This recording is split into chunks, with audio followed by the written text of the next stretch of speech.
Paz do Senhor, pessoal, sejam bem-vindos à TV Comep, sejam bem-vindos ao Tome Nota. Nós estamos aqui hoje para encerrar essa nossa revista que nós estamos estudando nesse trimestre, a revista Ensinando as Nações Jovens com o tema Sexualidade. E para finalizar nessa última lição, lição número 13, nós estamos aqui para estudar o tema Sexo para a Glória de Deus.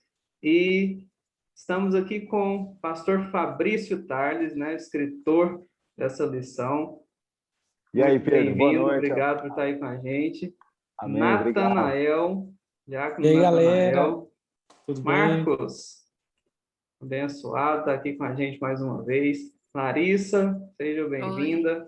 Nosso Oi, time de comentaristas aqui. E vamos já direto ao assunto, né? Vamos discutir, comentar sobre esse tema que está aqui finalizando, concluindo esse nosso estudo, esse nosso entendimento sobre esse tema, sobre sexualidade, finalizando com sexo para a glória de Deus. E, Fabrício, eu quero já começar aqui te perguntando, no início aqui da lição, gira muito em torno de uma palavra, né? E essa palavra é aliança. Eu queria que você comentasse aí com a gente o que significa aliança e qual que é o valor dessa aliança, qual que é o valor de uma aliança. Vamos partir da premissa do título da lição, né? Sexo para a glória de Deus. Partindo da premissa de que o sexo é um benefício, é um presente, é uma dádiva de Deus, para que ela venha a ser desfrutada dentro do casamento, nós precisamos, antes de tudo, entendermos de fato o que significa, o que é essa aliança, o que se dá essa aliança, para que, dentro dessa conjuntura da aliança, nós desenvolvamos na nossa relação matrimonial um sexo para a glória de Deus. Então, em resumo, de maneira bem básica, o que significa aliança? Aliança nada mais é do que uma espécie de pacto, de um tratado entre duas pessoas procurando uma determinada finalidade. Então, se nós formos espiritualizar um pouco essa definição básica aqui do que significa aliança, a gente vai entender que é um homem e uma mulher, obviamente, que desenvolvem uma afetividade, se aliciam ou se alianciam um ao outro, ou se aliançam um ao outro, se aliciam é ótimo, né? Se aliançam um ao outro para que eles possam alcançar determinada finalidade. Que finalidade é essa? Obviamente, desfrutar de todas as dádivas e benesses que o casamento pode proporcionar, mas também glorificar a Deus.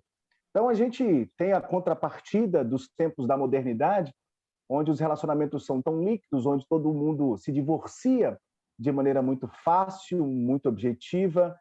Como o Bauman já diz, os relacionamentos são líquidos e as pessoas hoje estão vivendo os divórcios das relações. Obviamente que essa proporção dos divórcios vão muito além dos casamentos, se divorciam de maneira muito básica, muito rápida. Então, a aliança, diferente de um contrato, ela tem aí premissas que precisam ser agregadas ou desenvolvidas por ambos que se aliançam, que vão até a morte os separar. Diferente do contrato, que vai somente reger as cláusulas contratuais que cada um expôs ali. Então, dentro do casamento, o valor da aliança é fundamental para que nós venhamos a desfrutar de tudo quanto Deus nos proporciona, que só é podido desenvolver-se ou desfrute dentro de uma aliança matrimonial. E hoje a gente tem visto, né, e até falado muito, principalmente dentro da igreja, do quanto que estão frágeis essas alianças, né? Parece que tudo é descartável, igual a gente está aqui comentando sobre a sexualidade, mas em várias outras áreas, né? Uma crise de compromisso de forma geral, né? Isso realmente acontece. Sem dúvida. As pessoas não gostam do pastor, de você da igreja, do pastor. Não gostam da igreja, de você da igreja. Não gostam do amigo, de você do amigo. Não gosta do marido, de você do marido. Não gosta da esposa, de você da esposa.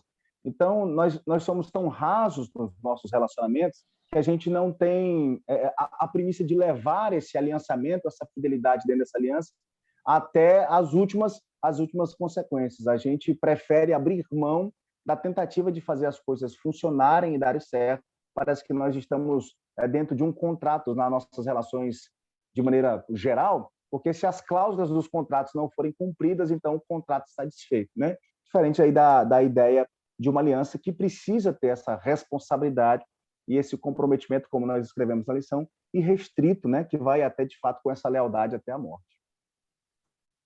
Pessoal, a gente direciona a pergunta aqui, mas estejam à vontade para comentar, tá bom? Todos aí, fiquem à vontade. Fabrício também, sempre, você como autor da lição, dá sempre à vontade para intervir, tá? Para falar, opa, não foi isso que eu quis dizer, não.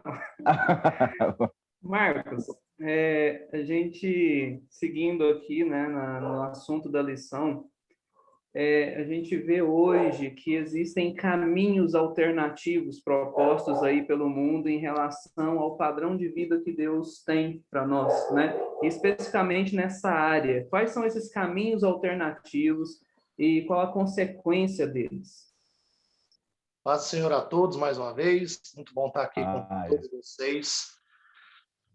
Nossa, viu? É tão bom porque eu vi essa galera tudo lá no Comec, pastor Fabrícia, Clarissa, todo mundo que está aqui hoje. É uma alegria muito grande. Então, Mateus 26, 41, fala assim: vigiai e orai para que não entreis em tentação. Na verdade, o espírito está pronto, mas a carne é fraca. Sabendo disso, o diabo ele já começa a criar armadilhas, criar situações para tentar, e até mesmo falsificações, para tirar o propósito do Senhor, para tentar ludibriar a nossa mente em relação ao propósito do Senhor sobre a nossa vida. Então, uma coisa que eu achei bem interessante sobre o que foi falado aqui é a questão do diabo gastar tempo, e muito tempo, em relação a fazer isso. Então, criando artifícios, tentando cegar os nossos jovens, né? Com certeza, todos nós aqui, você que está assistindo, você que vai dar essa aula, tem algum exemplo na sua igreja, ou até mesmo na sua família, de pessoas que saíram da presença de Deus. Mas então, quais são, né, essas situações? Então, a questão da masturbação, fornicação, adultério e até mesmo a prática do homossexualismo. Tudo isso são falsificações que o diabo ele cria justamente para deturpar a criação do Senhor. Embora isso venha trazer prazer, aquela questão prazerosa naquele momento, para aquelas pessoas que estão praticando esses atos, a gente sabe que no final é a morte. Masturbação, se você for pesquisar, hoje eu estava dando uma pesquisada, eu achei muito louco o fato de que vários sites colocam a masturbação como algo bom, algo que vai trazer benefícios. Tem até lá 5 benefícios para a pessoa que pratica esse ato. Então, você vê que as coisas estão muito loucas, né? Então, se você for estudar um pouquinho mais, até a própria OMS já declara a própria pornografia, que em si gera a questão da masturbação, como um problema de saúde. Então, é uma coisa bem complicada. Todos esses atos eles vão gerar problemas, inclusive a questão até do sexo fora do casamento. Porque nenhum desses atos que eu falei aqui, eles produzem algum tipo de aliança. São coisas rasas, coisas momentâneas e que não exigem compromisso nem de nenhuma das partes. E é por isso que gera transtornos. Aí você vai ver pessoas emocionalmente abaladas, jovens, adolescentes com gravidez indesejadas, distúrbios mentais, pessoas com problema de se relacionar, justamente porque praticam essas coisas e acham que, pelo fato de que são coisas tão rasas e superficiais, não tem aliança, como o pastor Fabrício falou, acabam não conseguindo viver com uma forma genuína daquilo que Deus de fato preparou, que é bom, perfeito e agradável, entendeu? É isso aí. E essas falsificações, Pedro, só me permita aqui fazer um adendo, elas produzem, obviamente, que no tempo que nós estamos hedonista, onde todo mundo está em busca da satisfação, do prazer desenfreado, quando nós estamos vivenciando esse prazer, seja dentro da conotação sexual, como nós estamos falando, fora de um contexto da aliança, o que ele mais vai produzir é crise de identidade. Ele vai produzir, inevitavelmente, uma insegurança e ele vai produzir, inevitavelmente, uma vulnerabilidade. Ao passo do que se pensa, há uma crise muito forte instaurada também nos homens, apesar de que parecerem que sexualmente são os mais viris, né? São os grandes pegadores aí, mas a gente tem aconselhado e acompanhado muitos jovens que têm uma vida promíscua sexual que estão em crise de identidade, de valor, de propósito existencial.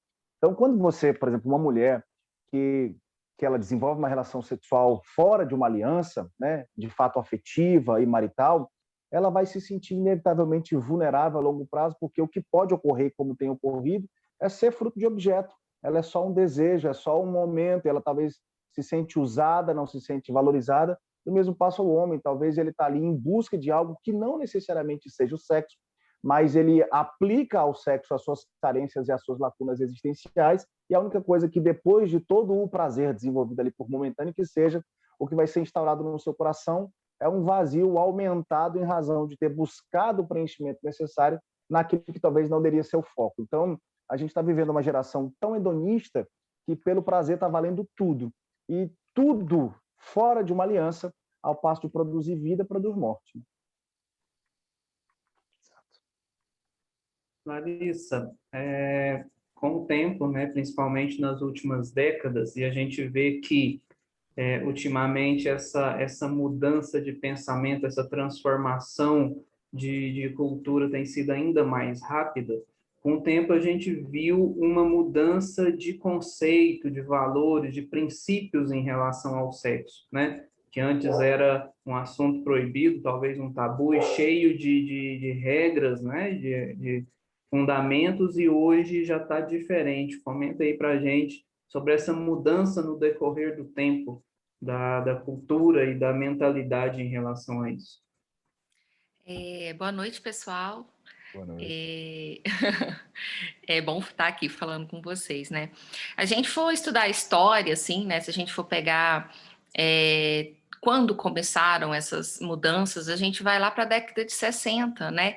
Quando a gente chama da Revolução Sexual, né? Que aconteceu ali, depois da Segunda Guerra Mundial. Então, até os anos 50, a gente tem aquele estereótipo, né? De família, a mãe, dona de casa, que cuida dos filhos, não sai para fora para trabalhar, quem trabalha é o esposo, e ela tá ali e tem vários filhos, né? São aquelas famílias com vários filhos.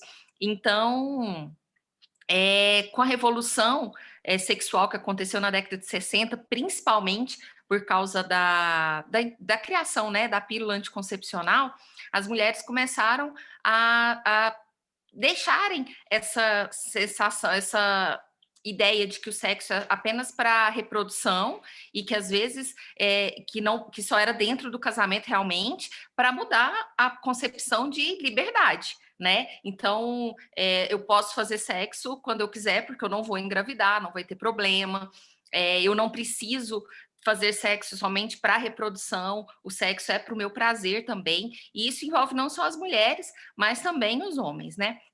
E aí, juntamente com o feminismo, as mulheres podendo controlar a época de terem filhos, elas começaram a investir mais em suas carreiras profissionais, estudantis. Então, foi quando as mulheres começaram a entrar no mercado de trabalho também.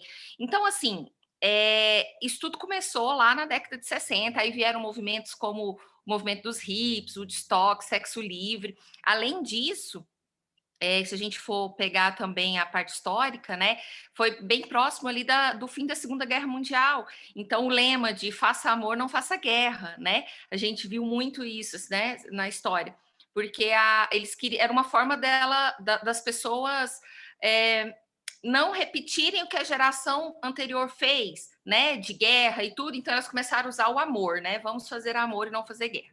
Mas se a gente ver por trás disso tudo o que realmente acontece, eu acredito, eu analisando, né, todas as falas, a questão da aliança, analisando a mudança cultural que ocorreu desde essa época, a gente sempre volta realmente no hedonismo, né? No pecado do coração ali, naquele que está enraizado dentro da gente, a vontade de se satisfazer, a vontade de fazer o que você quer, independente das consequências, independente de pensar no outro e de pensar, às vezes, num âmbito maior de sociedade, de família e de igreja, né? As pessoas estão pensando cada dia mais nelas mesmas, e independente que se dane qualquer coisa, eu quero o meu prazer. E isso já vem lá desde muitos anos atrás, e hoje a gente vê as consequências, né? Eu estava lendo algumas coisas sobre a pílula anticoncepcional e o que era liberdade antigamente, que as mulheres viam como liberdade,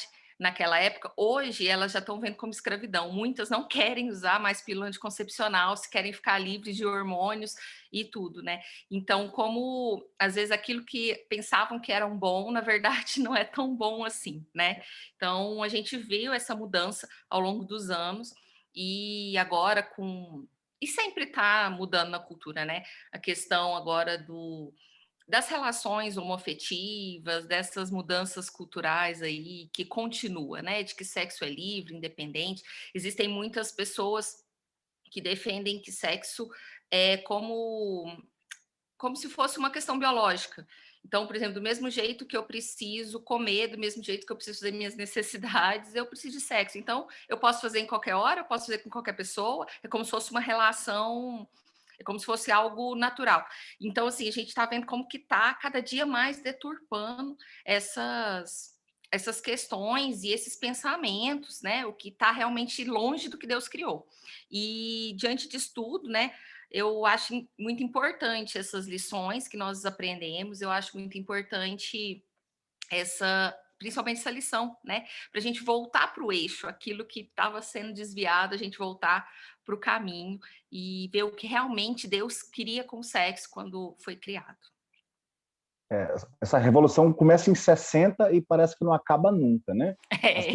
As pílulas anticoncepcionais vieram dando essa liberdade para a mulher, aproveitaram o momento pós-Segunda Guerra Mundial para produzir ainda mais essa chamada.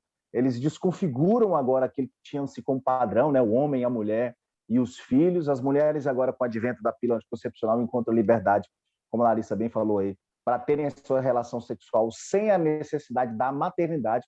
Então, a gente já começa com o anticoncepcional com o brado de liberdade em busca de uma coisa, na ausência de responsabilidade e liberdade para desfrute do prazer. Então, a pílula anticoncepcional surge para desentranhar a mulher do ambiente da criação e do desenvolvimento familiar, para que ela possa agora desenvolver a sua relação sexual sem a responsabilidade e o comprometimento de assumir a maternidade ou o fruto que essa relação poderia conceber. Então, parece que começa na década de 60 e a gente olha para hoje e parece que o cenário é exatamente o mesmo, né? É tão assustador quanto essa revolução que dá início aí em 60. Interessante que a gente consegue definir aqui, né, com tudo que foi discutido até aqui, duas visões muito claras, né? Uma visão baseada no hedonismo e uma visão baseada na aliança. Então, são dois conceitos. Natanael, nesses conceitos aí, para onde que a Bíblia nos leva? O que que a Bíblia fala sobre o sexo? Boa noite, pessoal. É muito bom estar aqui com vocês novamente. E como o Pedro fez a pergunta aí com relação ao que a Bíblia fala sobre isso, né? Então, supondo que nós queremos saber alguma coisa sobre sexo, vamos procurar algo sobre sexo na Bíblia, a gente vai procurar pela palavra ou algum sinônimo, alguma variante dessa palavra, né? E na maioria das vezes, quase que sempre, nós vamos encontrar algo relacionado à imoralidade sexual, né? Então, nesse contexto, a gente muitas das vezes conclui que a Bíblia não tem muita coisa a dizer com relação ao sexo, e quando ela diz é algo negativo, é algo proibitivo, né?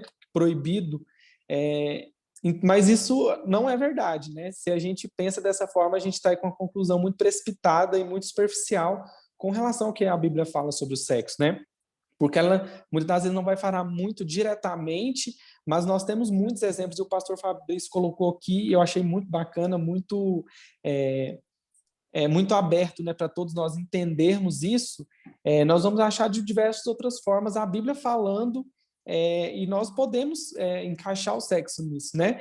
Então, ela tem sim muito conteúdo e fala muito a respeito do sexo. Quando eu vou citar alguns aqui que o pastor Fabrício colocou, quando ela diz que o sexo foi criado por Deus, né? Então, lá em Colossenses, diz que porque nele foram criadas todas as coisas, e o sexo se inclui nisso, porque o sexo foi criado por Deus, né? Então a Bíblia ela vai trazer isso, né? Que o sexo foi criado por Deus, e também o conceito de que o sexo é bom, né? Lá em 1 Timóteo, no capítulo 4, versículo 4, a palavra de Deus vai dizer, pois tudo que Deus criou é bom, né? Tem outros aqui também, eu quero citar alguns deles, quando o sexo está sujeito a Cristo, né? Lá em Efésios, a palavra de Deus diz que ele pôs todas as coisas debaixo de seus pés, né? Então, tudo está sujeito a Deus. Então, por mais que a Bíblia não cite, às vezes, sobre o sexo ser bom, sobre alguma coisa relacionada à palavra sexo, ela vai falar de diversas outras formas que nós podemos, sim, usar e ver que a palavra de Deus está falando daquilo, né? Então, não é somente dessa forma negativa e proibida, né? Quando nós lemos, muitas das vezes, na palavra de Deus sobre a imoralidade sexual, mas ela traz, sim, muitos conceitos e muitos ensinamentos com relação ao sexo, né? Então, quando a palavra de Deus diz também lá em 1 Coríntios, né, que nós devemos estar alertas para não sermos escravizados pelo sexo, a palavra de Deus diz, todas as coisas me são lícitas, mas eu não me deixarei dominar por nenhuma delas. Então, temos aí vários outros versículos, vários outros textos que vai falar sobre o sexo, né? Então, para quem quer saber, para quem precisa buscar algo na palavra de Deus sobre o sexo, ela vai estar aí recheada de muitas informações, com certeza. Não é só o não de Deus, né? Mas o sim de Deus dentro de um propósito, dentro de uma aliança. Então, tem muita gente que diz, pô, mas a Bíblia só diz que não pode. Não, a Bíblia diz que pode, e pode muito, mas dentro de uma aliança, dentro de um propósito, existe um outro enredo. Talvez na literalidade, como bem Natanael colocou, a gente não vai encontrar a palavra sexo propriamente dito, mas vão ter muitos apontamentos para aquilo que Deus fez e o bom desfrute daquilo que Deus fez. Então, Fabrício, se é dessa forma, então quer dizer que, andando dentro desses princípios aí, desses direcionamentos, o sexo, ele vai sim glorificar a Deus, né? Sem dúvida. Explica para a gente aí esse sentido, né, que a gente conclui retornando ao título da lição e trazendo tudo isso aí. Como, então, que o sexo glorifica a Deus? Olha só, eu costumo dizer, quando a gente conversa com alguns casais, que a gente tem ainda, no século XXI, um problema muito grande dentro dos parâmetros da religião, da Bíblia, da nossa espiritualidade, para conversarmos acerca do sexo. Parece que ainda, não é que seja de fato um tabu, mas nós ainda somos muito finos para conversar sobre isso. A gente, por exemplo, nos ambientes da igreja, nós oramos pelos enfermos, gripes, resfriados, Covid, a gente ora pelo aidético, pelo câncer, mas a gente não ora pelo sexo, a gente não ora pelo nosso sexo com a nossa esposa. Deixa eu te dar um testemunho. Uma vez a gente desenvolveu uma coisa aqui em casa que todos os dias eu e minha esposa nós oramos juntos. Nós fazemos uma oração rápida e essa oração orando junto não é uma oração que eu faço por mim e ela faz por ela com os alvos individuais. Não, é uma oração que nós oramos juntos, orando por nós, pela nossa casa, pela nossa família. E todos os dias nessas orações nós oramos pela nossa vida sexual. E eu me lembro uma vez que eu estava orando e eu orava assim, Senhor, que o tesão dessa mulher aumente por mim, que minha esposa possa cada dia mais estar mais apaixonada, o libido dela possa estar batendo lá no teto e tal. E aí ela começou a rir. Eu falei, irmã, não ri não, que Deus vai dar a resposta dessa oração aqui, para ficar tranquilo. Né? E a gente brincou. Então, a gente aprendeu a conversar sobre isso. Então, aos casados, obviamente, né, orem pela sua vida sexual, porque se o sexo foi feito para ser desfrutado numa aliança, debaixo de uma aliança onde você está casado, e como Malaquias 4 diz, que tem Deus por testemunho dessa aliança, toda vez que você pratica o sexo com a sua esposa debaixo dessa aliança, Deus está sendo glorificado. Por quê? Primeiro, vocês estão aliançados em Cristo, professam a fé em Jesus, são fiéis à aliança que vocês têm um ao outro e tem Deus por testemunho dessa aliança. Logo, Deus tendo feito sexo, toda vez que a sua esposa, que vocês alcançarem o ápice desse desfrute, Deus está sendo glorificado. Eu até brinco conversando com alguns casais que toda vez que você está no seu quarto com a sua esposa, em toda a onipresença de Deus, você tem um terceiro personagem participando dessa relação, não obviamente literalmente, mas como é quem celebrado ali, fala assim, meu filho, que bom que você conseguiu fazer essa mulher, parabéns, eu estou sendo glorificado, eu estou sendo louvado, porque vocês alcançaram o orgasmo dessa relação, eu dei isso a vocês para que vocês tenham prazer também, para que vocês desfrutem disso. Então, quando esse sexo é debaixo dessa aliança, você está glorificando a Deus. É tão prazeroso nós entendermos a capacidade que o sexo aliançado tem de glorificar a Deus, que o sexo na intimidade, ou melhor, a intimidade do sexo é aquilo que pode proporcionar a vida. Claro que fora de uma aliança, essa vida pode ser gerada, não tem a menor dúvida. Mas quando essa aliança está colocando Deus no centro das coisas, e essa intimidade está produzindo, debaixo de uma aliança, vida, Deus está sendo glorificado. Então, quando o sexo é um sexo para a glória de Deus? Quando o sexo está debaixo de uma aliança, tendo Deus por testemunha, onde ambos são afetivos, onde ambos são cúmplices, e eles estão fazendo aquilo ali para glorificar Deus. Como Paulo diz, quer coma, quer beba, que tudo seja feito, parece que o coma e beba, não sei se coube bem no contexto, mas quer coma, quer beba, quer façais qualquer outras coisas, que tudo seja feito para a glória de Deus. Então, até o sexo precisa ser feito para a glória de Deus. O desfrute é nosso, mas a glória é de Deus. O prazer é nosso, mas a honra é dada ao Senhor. Por isso que ela precisa ser feita com respeito, com cumplicidade, com parceria e debaixo de uma aliança. Assim, sempre Deus será glorificado. E toda vez que isso for feito, onde não há um aliançamento, não só de carne, mas uma aliança de fato com Deus, dentro do projeto e do propósito de Deus, você está agora defraudando o templo do Espírito, você está defraudando a vontade de Deus e corrompendo aquele a quem você deveria chamar só de irmã ou irmão. Graças a Deus. Gente, então, vamos encerrar nossa discussão, nosso debate, né? Queria que cada um aí fizesse sua despedida e se tiver algo ainda a complementar, né? 1 minuto aí para cada um fazer suas considerações. Marcos, começa aí. Pessoal, Deus abençoe a todos. Busquem sempre viver a santidade, porque o Senhor tem as melhores coisas, como foi falado aqui, para cada um daqueles que o amam, para cada um daqueles que o seguem. Sei que o deserto demais. Pode... Hã? É bom demais. Às vezes o deserto parece que não vai acabar, mas tenha fé que a terra prometida vai chegar. Deus abençoe a todos. Canaã está perto. Amém. Larissa?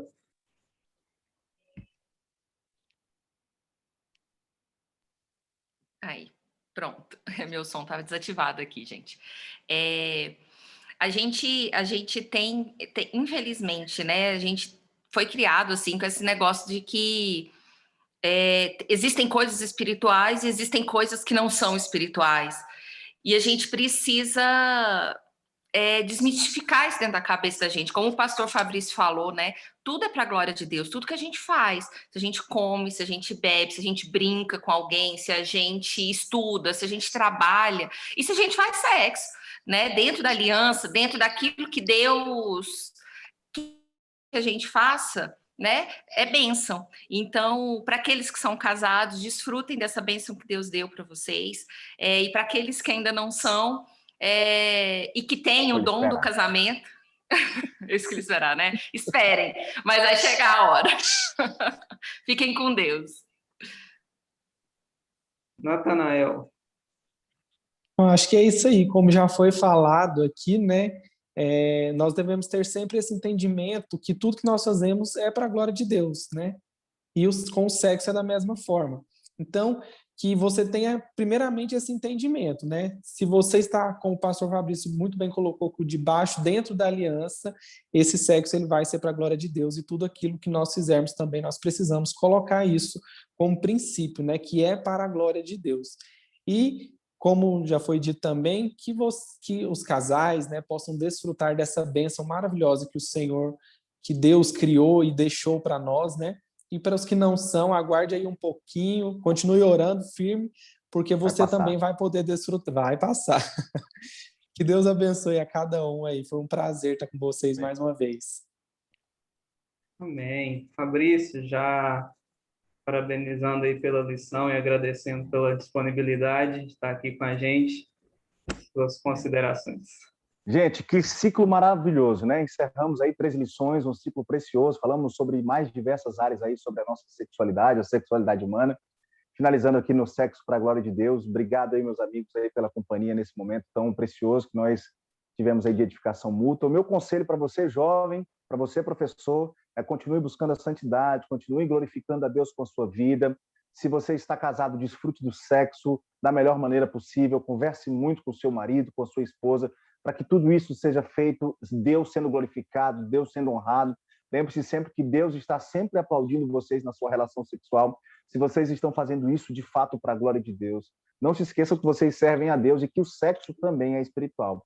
E como foi dito por todos, você que ainda é solteiro, esteja já orando pela sua vida sexual. Nós sabemos que a parte sexual de um casamento também é muito importante e nós temos conversando com muita gente de todo tipo de problema nessa área. Então, aproveite o tempo da sua solteirice para orar por essa área, para ministrar sobre essa sua área, para quando você casar, ela possa ser, de fato, um lugar onde você tenha repouso, onde você tenha segurança na sua casa. Então, que Deus abençoe vocês. Mais uma vez, Pedro, obrigado aí pelo convite. Foi muito bom aí a sua mentoria entre nós, aí, a sua coordenação. Foi tudo bem. Larissa, Marcos, Natanael, obrigado. Deus abençoe vocês. Irmãos, eu queria agradecer, né, a todos aí, todos vocês que estiveram aqui, autor, comentaristas, Marcos, Larissa, Natanael, pastor Fabrício. Agradecer até mesmo o meu cachorrinho que resolveu participar do debate hoje. Esses são mais perigosos, ficar né? quieto. Mas graças a Deus por mais esse dia, esse ciclo que a gente encerrou, essa revista maravilhosa que nós aprendemos tanto.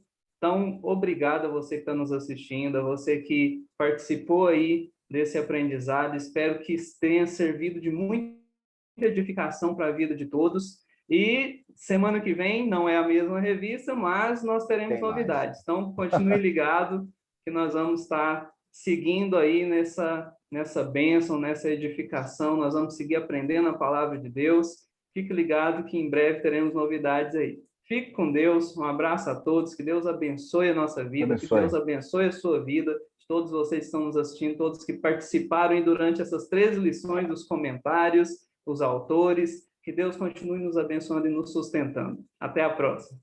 Bravo.